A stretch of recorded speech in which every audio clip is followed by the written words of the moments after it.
So it's exciting to see different, fresh, new faces in here.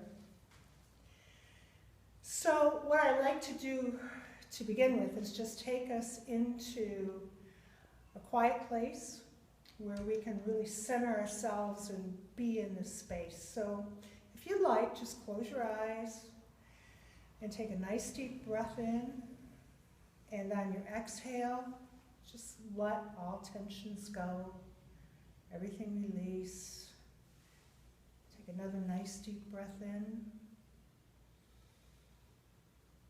and on your exhale, just let go of all thoughts of yesterday and concerns about tomorrow. Just coming here into this space. One more nice deep breath in. Dropping into our heart space now. Let's connect to each other in this room. And feel the warmth and the peace that is here in this present moment. And as we move through this time together, let us hear what the divine would have us hear, see what the divine would have us see, and be who the divine would have us be. And so it is. Amen.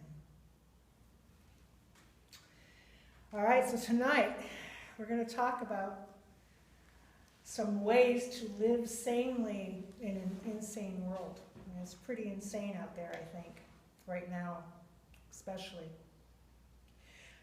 As I've been moving through this world, I've been hearing a lot of people, in fact, some of you have said to me, I am just so tired. I'm tired all the time. Or I feel an uneasiness, foreboding, and I'm not quite sure what it is or where it's coming from or even what to name it. But when we look out into the world, it's really not a mystery, I think, why we find ourselves sinking under the weight of what we're seeing. The injustice, the craziness, the insanity, right? Yeah, and there's also times when I feel like I just want to dive under my covers and stay there and never to come out, or maybe to come out after, I don't know when, all right? I don't know if any of you feel that way, but I've been feeling that way lately. But I know that I'm not someone who is going to dive under the covers to hide, at least not for very long. And because you're here, I have a feeling you're not somebody who's going to dive under the covers either for very long. For me, I know that I am alive to continue my evolutionary path to be the best that I can be as a human, informed by the divine. And for me, I also know, as a human, I'm alive at this time to be an effective agent for positive social change in the world. So there's no diving under the covers for me. So where is all this insanity and craziness coming from? I think one place is, and especially for most of us in this room who did not grow up with technology, who came into it later in life, okay, we're dealing with a new way of receiving lots and lots of information from lots of sources. And we're still dealing with the ramifications of what this new technology can bring us, I think. Telephones and computers bring us the world in milliseconds now. So right now, we're seeing things happen instantaneously. And we're seeing it as it happens. We're seeing the ugliness of racism. We're seeing injustice. We're seeing oppression. We're seeing violence to each other and to Mother Earth.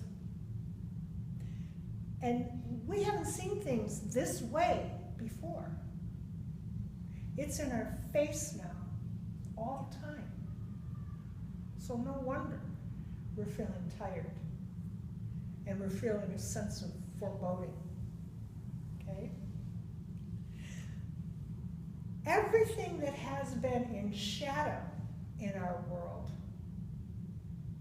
and has been easily ignored previously is now rising. We're seeing it. And we feel unsettled by this because the foundations of many of our institutions are cracking, right? And we're questioning what we believed about ourselves as a society. We're being jolted again and again and again by having to see the underbelly of what was always there, but hidden. Our normal is not normal anymore. There is no more normal anymore, I don't think.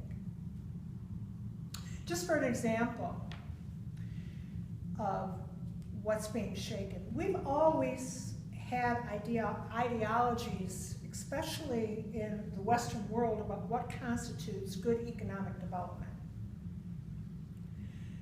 And until recently, relatively recently, we've not seen how our current mode of economic development has created sweatshops, has allowed strip mining, has decimated indigenous cultures.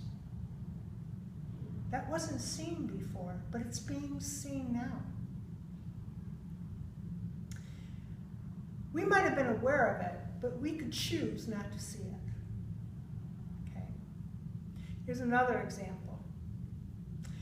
I lived during the rise of the women's movement in the 70s, and I naively thought, even though I had worked in corporate for many years, I naively thought that women had made major strides in the male-dominated power structure that exists in all of our institutions.